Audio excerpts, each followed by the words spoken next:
Ladies and gentlemen, can I please have your attention? I've just been handed an urgent and horrifying news story. And I need all of you to stop what you're doing and listen.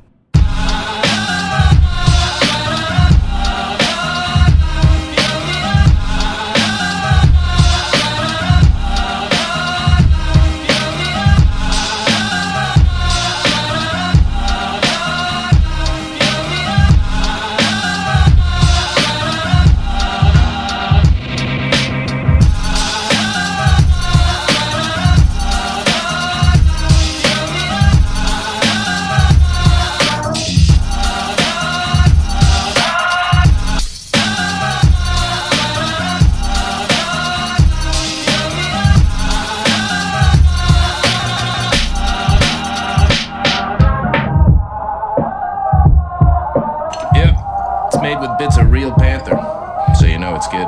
It's quite pungent. Oh, yeah. It stings the nostrils. In a good way. Yeah. Brian, I'm gonna be honest with you, that smells like pure gasoline. 60% of the time, it works. Every time. That doesn't make sense.